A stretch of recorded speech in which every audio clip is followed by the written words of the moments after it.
My name is Binu and you are watching me on BMC English. Friends, in this lesson we will learn how to make yes or no questions in the future continuous tense. And it is very easy to make questions, especially the yes or no questions in the future continuous. So let's begin. അതെ friends, ഇന്നത്തെ ഈ പാഠഭാഗത്ത് നാം പരിശീലിക്കാൻ പോകുന്നത് future കണ്ടിന്യൂസിൽ എങ്ങനെ ചോദ്യങ്ങൾ നിർമ്മിക്കാം, പ്രത്യേകിച്ച് യെസ് ഓർ നോ ക്വസ്റ്റ്യൻസ് ഉണ്ടാക്കാം എന്നതാണ്. ഇവിടെ ചോദ്യങ്ങൾ നിർമ്മിക്കാൻ വേണ്ടി ആദ്യം നമുക്ക് അതിൻ്റെ പ്രയോഗം ഒന്ന് മനസ്സിലാക്കേണ്ടതുണ്ട്. So look at the board and learn the structure first. Future കണ്ടിന്യൂസിൽ നമ്മൾ യെസ് ഓർ നോ ചോദ്യങ്ങൾ നിർമ്മിക്കാൻ വേണ്ടി ഉപയോഗിക്കുന്ന സ്ട്രക്ചർ അഥവാ പാറ്റേൺ എന്ന് പറയുന്നത് will plus subject plus be plus present participle ആണ്. ഒരിക്കൽ കൂടെ, will plus subject plus be plus present participle അഥവാ base form the verb plus ING ആണ്. ഇത്രയും മനസ്സിലായല്ലോ. ഇനി ഏത് സന്ദർഭത്തിലാണ് നമ്മൾ ഫ്യൂച്ചർ കണ്ടിന്യൂസ് ടെൻസിൽ ചോദ്യങ്ങൾ നിർമ്മിക്കുന്നതെന്ന് നോക്കാം. അതായത് ഭാവിയിൽ ഒരു പ്രത്യേക സമയത്ത് ഒരു പ്രവൃത്തി തുടർന്നുകൊണ്ടിരിക്കുകയായിരിക്കുമോ എന്ന് ചോദ്യ രൂപത്തിൽ പ്രാക്ടീസ് ചെയ്യുകയാണ്. ഒരിക്കൽ കൂടെ പറയുന്നു, ഭാവിയിൽ ഒരു പ്രത്യേക സമയത്ത് ഒരു പ്രവൃത്തി തുടർന്നുകൊണ്ടിരിക്കുകയായിരിക്കുമോ എന്ന് ചോദ്യ രൂപത്തിൽ പരിശീലിക്കുന്നു. ഓക്കെ, ഇനി നമുക്ക് വിൽ വെച്ചിട്ട് ഏതൊക്കെ സബ്ജക്റ്റിൻ്റെ കൂടെയാണെന്ന് നോക്കാം. ഇവിടെ തീർച്ചയായിട്ടും എല്ലാ സബ്ജക്റ്റിൻ്റെ കൂടെയും നമുക്ക് വിൽ വെച്ചിട്ട് വിൽ പ്ലസ് ബി വെച്ചിട്ട് ചോദ്യങ്ങൾ നിർമ്മിക്കാൻ പറ്റുന്നതാണ്. നമുക്കൊന്ന് നോക്കാം, ഓരോ സബ്ജക്റ്റ് വെച്ചിട്ട് പറഞ്ഞു നോക്കാം. Okay, repeat after me. Will you be, will I be, will they be, will we be, will he be, will she be, will it be, will Ravi be. ഇവിടെ നിർബന്ധമായിട്ട് നമ്മൾ ഉപയോഗിക്കേണ്ട ഒന്നാണ് ING form of the verb, അല്ലേ? തുടർച്ചയെ കാണിക്കുന്നതാണ്. Okay, ചോദ്യ രൂപത്തിൽ ഒരു പ്രവൃത്തി ഭാവിയിൽ ഒരു പ്രത്യേക സമയത്ത് തുടർന്നുകൊണ്ടിരിക്കുകയായിരിക്കുമോ എന്ന് പരിശീലിക്കുന്നു. ഓക്കെ, നോക്കാം, കുറച്ച് എക്സാമ്പിൾസിലൂടെ പോകാം. തീർച്ചയായിട്ടും ഇത്തരം എക്സാമ്പിൾസിലൂടെ പോകുമ്പോൾ എങ്ങനെയാണ് ഇത് ക്വസ്റ്റ്യൻസ് ഉണ്ടാക്കുന്നത് എന്ന് നിങ്ങൾക്ക് കൃത്യമായിട്ട് മനസ്സിലാക്കാൻ കഴിയും. Let me write the first example. The first one, will you be teaching English at this time tomorrow? നോക്കൂ, എന്താണ് ഇതിൻ്റെ അർത്ഥം? നാളെ ഈ സമയത്ത് നിങ്ങൾ ഇംഗ്ലീഷ് പഠിപ്പിച്ചുകൊണ്ടിരിക്കുകയായിരിക്കുമോ എന്നാണ്, അല്ലേ? അതായത് ഒരു പ്രവൃത്തി തുടർന്നുകൊണ്ടിരിക്കുകയായിരിക്കുമോ എന്ന് ചോദിക്കുന്നു. ഇവിടെ നമ്മൾ മനസ്സിലാക്കേണ്ടത്, ആദ്യം നമ്മൾ ഉപയോഗിച്ചത് എന്താണ്? ഓക്സിലറി ആയിട്ടുള്ള വില്ലാണ് ഉപയോഗിച്ചിരിക്കുന്നത്.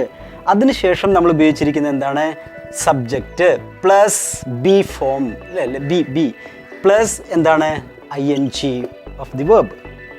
Okay, the next one, will she be traveling? Will she be traveling at this time next week? എന്താണ് ഇതിൻ്റെ അർത്ഥം? അടുത്ത ആഴ്ച ഈ സമയത്ത് അവൾ യാത്ര ചെയ്തുകൊണ്ടിരിക്കുകയായിരിക്കുമോ എന്നാണ്. ഓക്കെ, ആദ്യം വന്നിരിക്കുന്നത് എന്താണ്?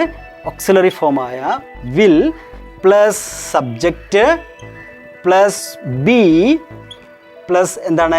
ING form of the verb, then rest of the questions. Okay, അടുത്ത എക്സാമ്പിൾ നോക്കാം.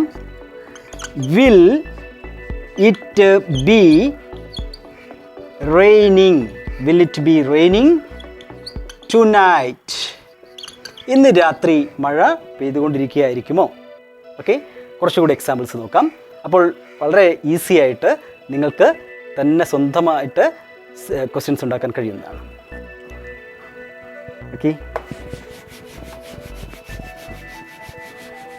നമ്മൾ സംസാര ഭാഷയിൽ പ്രത്യേകിച്ച് ഇംഗ്ലീഷ് സംസാരിക്കുമ്പോൾ ഉപയോഗിക്കുന്ന ഒരു ടെൻസ് തന്നെയാണ് ഫ്യൂച്ചർ കണ്ടിന്യൂസ് എന്ന് പറയുന്നത്.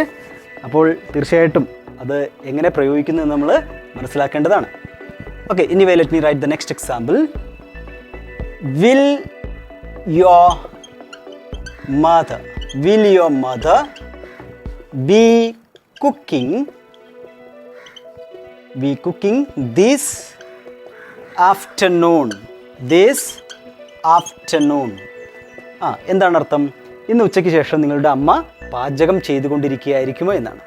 ഓക്കെ, നേരത്തെ പറഞ്ഞ പോലെ ഓക്സിലറി ഫോമായ വിൽ പ്ലസ് സബ്ജക്റ്റ് അല്ലേ, your mother plus B then plus ing.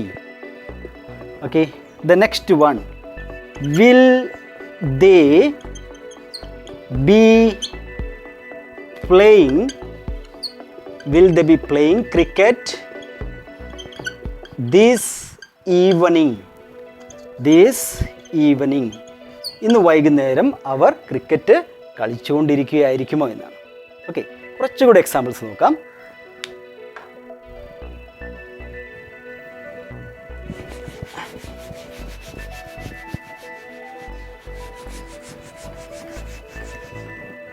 നിങ്ങൾ തീർച്ചയായിട്ടും പരിശീലിക്കുന്നുണ്ട് എന്ന് വിശ്വസിക്കുന്നു. Okay, let me write the next example. Will he be listening to the music? Will he be listening to the music at 4 o'clock tomorrow evening? നാളെ വൈകുന്നേരം 4 മണിക്ക് അവൻ സംഗീതം കേട്ടുകൊണ്ടിരിക്കുകയായിരിക്കും എന്നാണ്. Okay, the next one, will